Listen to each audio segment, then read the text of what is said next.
been work that has been developed by many co-authors or collaborators. We published this in one paper about the size effect with all these people there, especially Jose Joaquin Ortega, Elisa Poveda, and some other people from the University of Burgos. And we also have another paper on cement concrete research, which was done by the group of the UCLM working together with the Institute Eduardo Torroja in Madrid, José Luis García Calvo, Francisco Rubiano, and Ángel Castillo. And we also have another paper also about autogenous self-healing, in this case about lime mortars, together with Lucía Garijo, Ángel de la Rosa, José Joaquín Ortega. They are working now in UPM. And well, this was to say that there are many co-authors of this work, of course. And then I'm going to go to that. But first, I would like to make an overview about the fatigue phenomenology in cementitious materials, because it is important. Otherwise, I think that we are not going to understand much if I don't make this introduction, because this is a seminar on on fracture.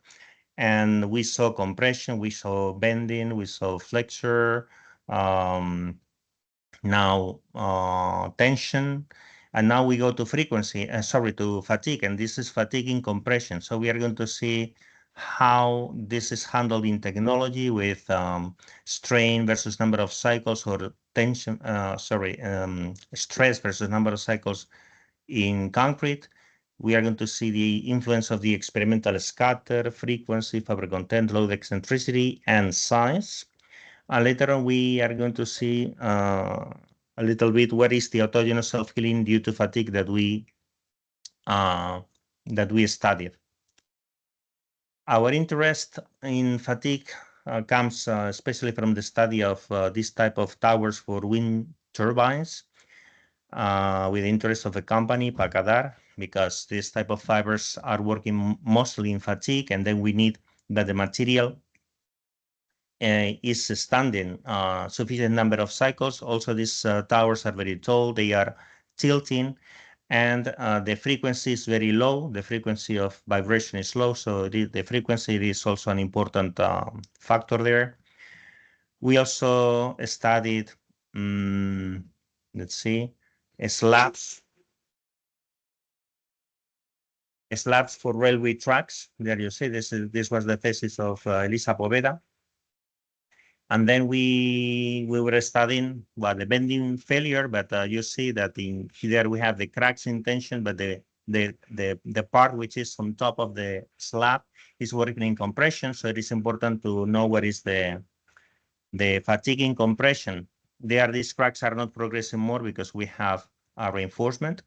And then also recently, we also did the structural tests on mixed structures with fiber reinforced concrete and embedded steel beams like this one. I mean, you see that we have a steel profile. The rest is fiber reinforced concrete. And then this is a fatigue test, even though you may think that it is a photograph, a picture, just because the frequency was very low. I'm going to speed it up a little bit, and then you see how the beam is undergoing these loading cycles, right? So we studied this because it is an important thing in bridges and so on. So fatigue is an important behavior. And then I'm going to concentrate mainly in fatigue in compression. I'm going to speak about the phenomenology. So this is like a typical test for fatigue in compression, which you see in this case, it is a cube. We are just compressing the cubes. And there, what we see in the right part is it is a figure which is taken from the thesis of Holbein, which was written in or defended in 1979. And there we see the stress-strain graph of the several cycles, and then we see what is happening with the material when we start with the cycles. And then there you see first cycle, which is very wide and it has hysteresis, but later on we advance and then we see that there is a remanent strain. For instance, the cycle number 10,000th then you see that also the shape of the cycle is changing a little bit, and then we are accumulating some permanent, some deformation, some strain, sorry. And then in this case, it breaks at almost 150,000 cycles. And then it is understood that the failure takes place when the last cycle touches the static stress strain curve of the material. So it is kind of a failure criterion that has to do with the accumulated deformation. Actually, there is another way of representing the fatigue tests, which is this one in which we have the strain versus the number of cycles. This is called the secondary creep. The cyclic creep curve for concrete. And then there we see that we have three stretches. The first one in which we have that the strain increases fast. And then later on, it goes to a secondary branch in which the behavior is almost linear. And later on, we have a third branch in which the strain starts to grow very fast, and eventually the specimen fails. An important thing, an important thing of this curve is that the slope of the secondary branch is related to the number of cycles to failure. Actually, this was discovered by Sparks and Menses. And here we see one of these relations, which was made in a paper in 2017 in our group, in which we represent precisely this secondary strain rate in the y-axis versus the number of cycles in log-log scale. And then we are representing three types of concrete, but the three of them share the same matrix. One is plain concrete, the other one is the same matrix reinforced with polypropylene fibers, and the other one, C3, is with the steel fibers.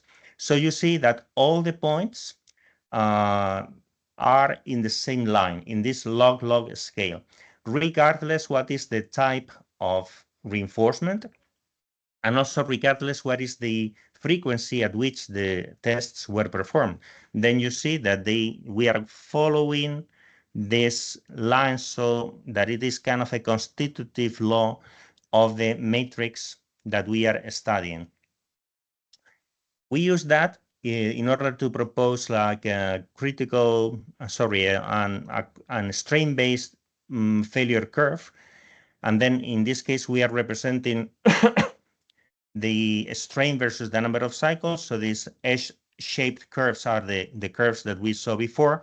And then we can define a critical strain as the sum of the initial strain, epsilon1, which is the static strain that we are getting, plus the strain increase up to failure, which is epsilon2, which can be defined in terms of the two parameters of the Sparks and Menzies law, which are M and S. And then we have this orange curve there, which is kind of a criterion for failure defined in terms of the strain versus number of cycles curves. However, in technology, people usually prefer SN curves, which are a stress versus number of cycle curves. S is the stress that we are getting, that we are applying in the minimum stress or the maximum stress in the cycle divided by the compressive strength of the material. And then this is a failure surface that was proposed by Professor Lochhaus, who is the leader of the Hannover group in Germany. And one important thing is that they define that, and it is true, that the failure depends not only in the amplitude of the cycle, but also in the absolute value of the maximum and the minimum stress.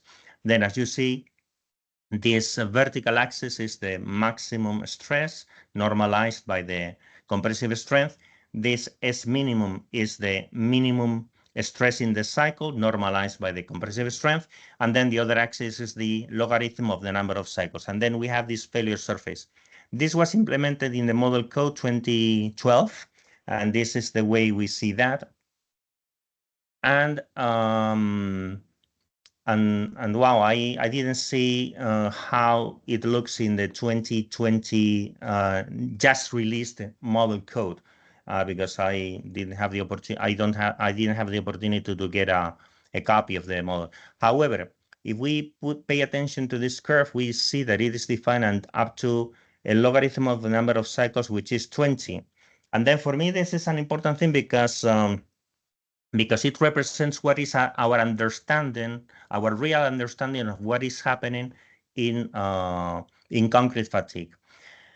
And then, so I wonder how many cycles is 10 to 20. So imagine that we are making tests at 1 hertz, then how much time is 10 to 20 seconds?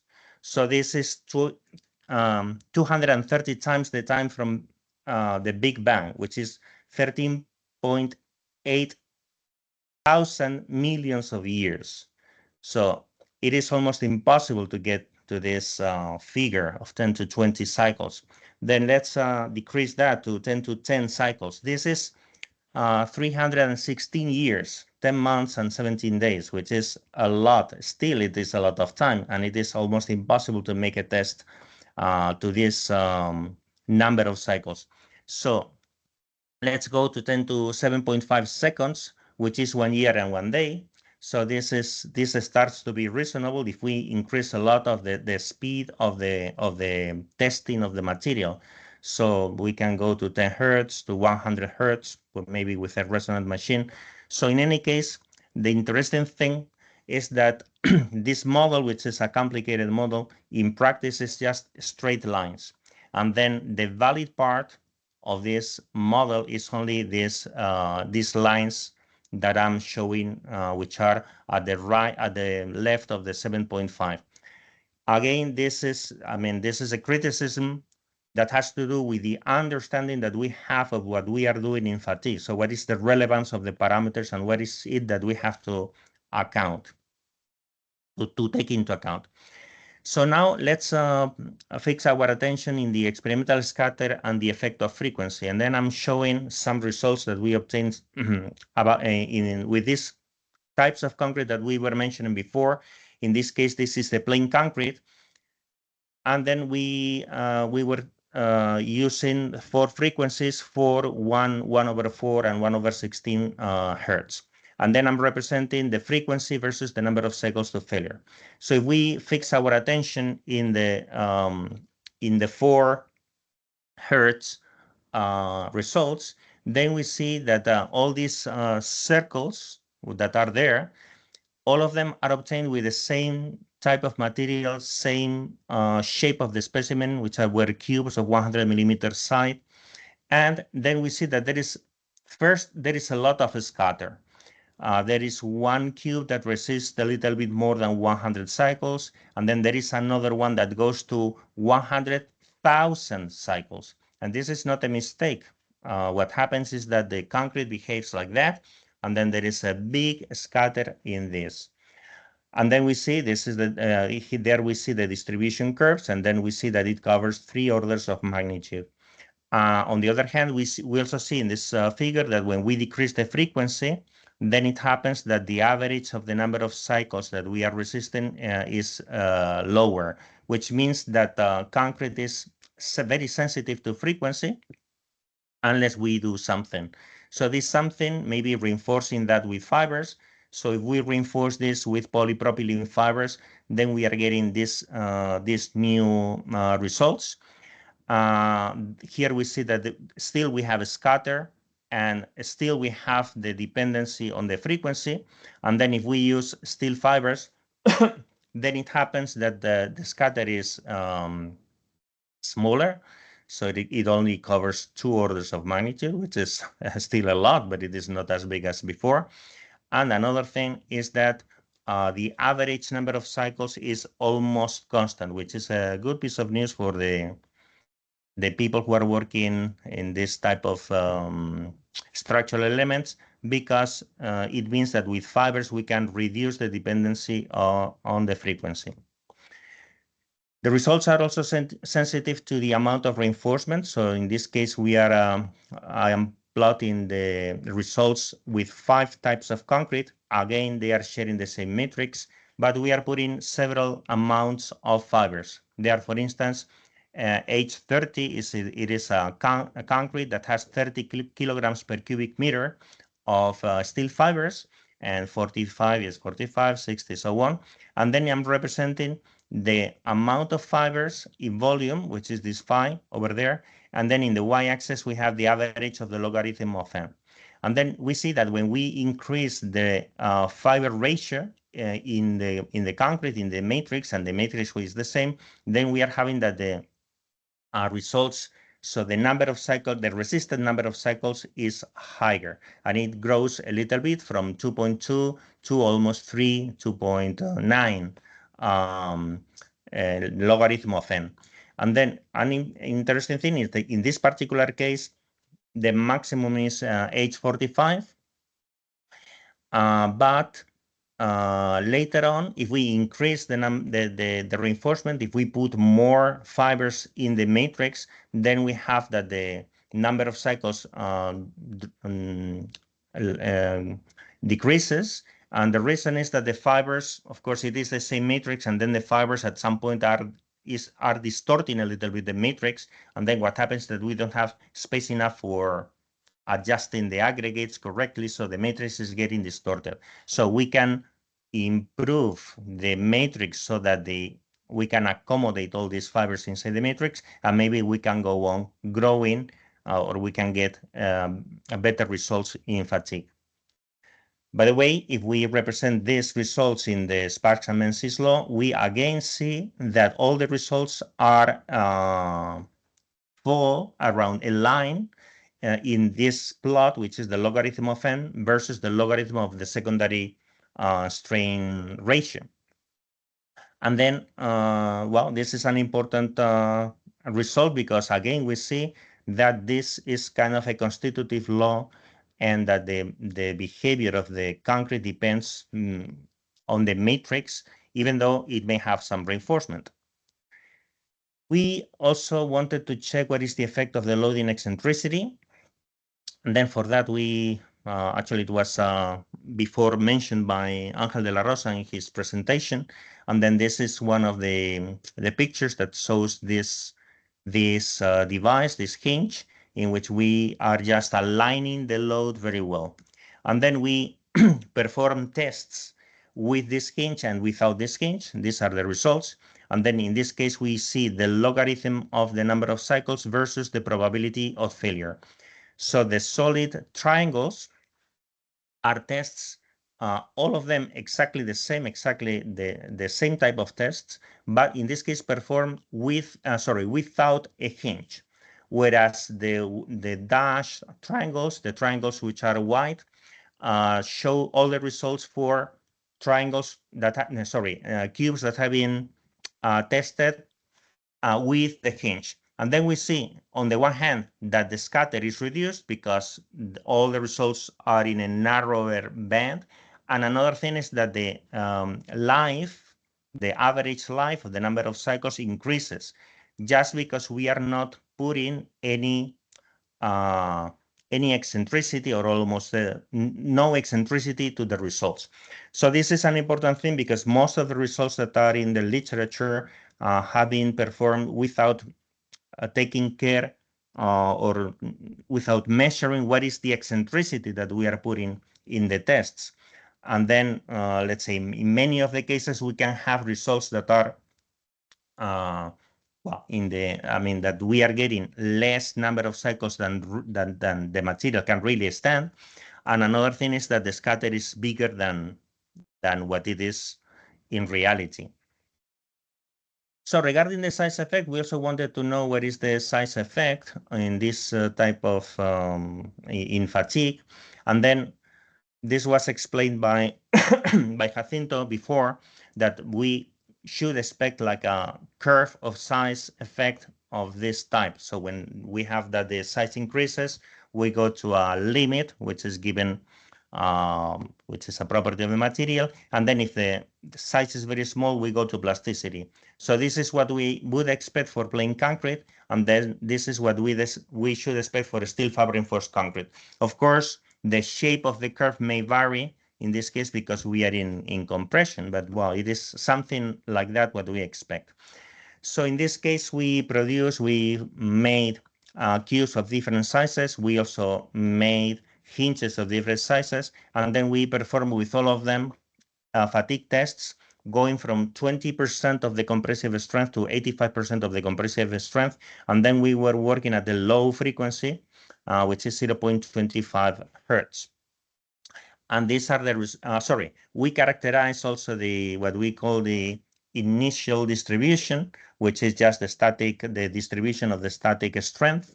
And there you see that for 40, 80, and 150 millimeter size of the cube, then the result that we are obtaining is more or less the same. So 30.5 to 30.7 megapascal with a very small standard deviation because of the hinge.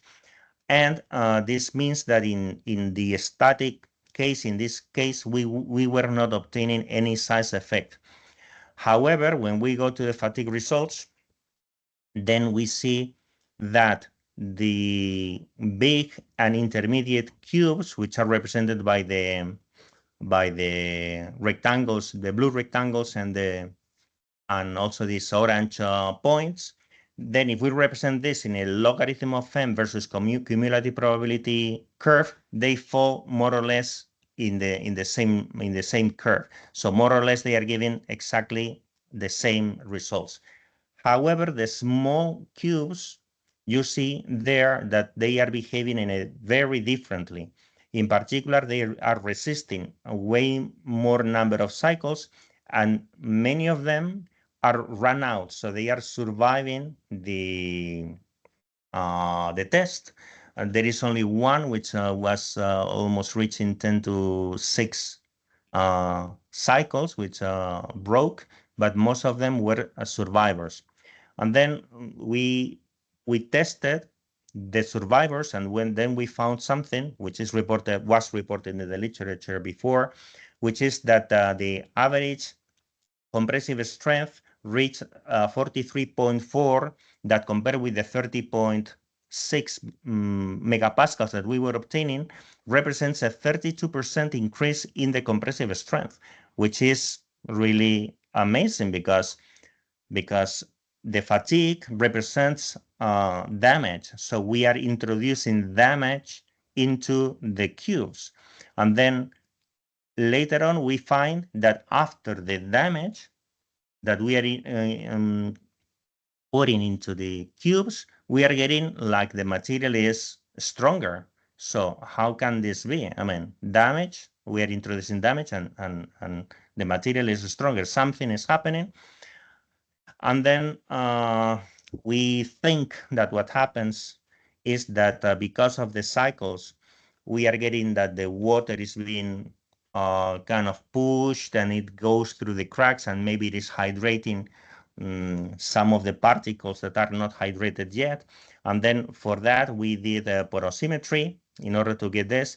And then here you see the porosimetry, you see the spore diameter versus the logarithm of the differential intrusion of mercury. And then you see the green curve correspond to a specimen that has been a survivor, which is run out. And the other two curves, especially the orange one, represents a specimen that was broken in fatigue. And in this case, the size was 80 millimeter. The interesting result here is that the green curve falls way below the orange curve, which means that there is a densification of the material. So the pores are having filled with materials, probably hydration materials, CSH gel that is that it is filling these pores. And then this may be responsible for that. However, we had to show that this is true because, let's say, the porosimetry is not fully not reliable, but it doesn't prove that you have this material. So we wanted to do that. So in order to do that, we made like a new experimental campaign in order just to check that the autogenous self-healing due to fatigue is real, so that we are really finding these new materials. So we did mechanical tests and the physical tests. This was the design. In this case, this material was designed in the Institute of Eduardo Torroja. And It is self-compacting concrete. The water to cement ratio is 0.4 in this case. You see that we have steel fibers, 70 kilograms per cubic meter, and we have the several things that have to do with the design of the material. This is the type of mechanical tests that we did. In this particular case, we were using like several amplitudes of the fatigue. So we were going from 5% to of the compressive strength to a maximum of 90% of the compressive strength, but it was 19, 80, 90, 80, 75, and 70 times the 70% of the compressive strength. And the frequency was 2 Hertz. You have So 5 this minutes, is how it Gonzalo. looks. Sorry? 5 minutes. Okay. So this is the compressive strength of that we did in order to characterize, to check that. And then here you see what we obtained. The mean was 77 megapascals. And then we performed the test, and these are the results that we obtained. In this case, we are drawing this in the SN plot. And there you see the 4 levels that we are getting, and the points that have the arrow are survivors, are runouts. We can also estimate with the Sparks-Menzies curve, we can estimate the life of these survivors that they would have had if they had broken, and it is more or less like that. Well, and there you see curves that are fitting curves from several models. So we did the same. We went to the survivors, and then we broke them, and then we obtained 95.4 megapascals, which is a 23% increase in the compressive strength. So we are getting this healing behavior, or this phenomenon of the hyper strength that we are getting after fatigue. And then we did some physical tests. We did X-ray diffraction. We were checking like run-out specimens and a control specimen that had not been fatigued. And then in this case, this graph says that, of course, it is the same material. We have the same peaks. We also did thermogravimetric analysis and differential thermal analysis. And then in these graphs, you can check these peaks. We have the hydration of the ettringite and of CSH gels, also the hydration of portlandite, of carbonated phases. And then we also checked what is the bound water and the portlandite content. And then here we have an interesting result, which is the bound water in the runout is 3% more. And then this means also that we have 3% more hydrates due to the hydration of non-hydrated cement particles, and also to pozzolanic reactions of portlandite with silicium, which means that the fatigue is changing the material. So the material is being changed because the cycles, and then we are having that there is hydration of non-hydrated cement particles. So this also can be seen in a picture taken with an scanning electron microscopy.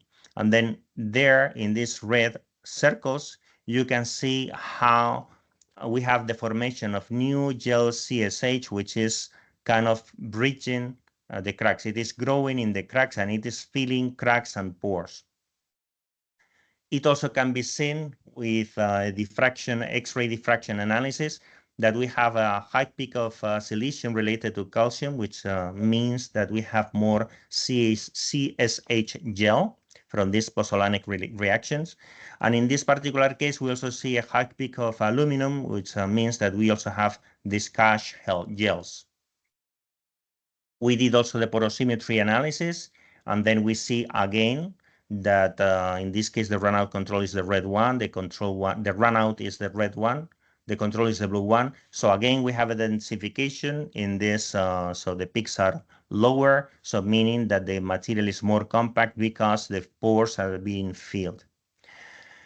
And then the mechanisms that are occurring are those ones that we are showing. So we have hydration of non-hydrated cementitious particles. We have also rehydration of hydrated cementitious particles and of interfacial transition zone.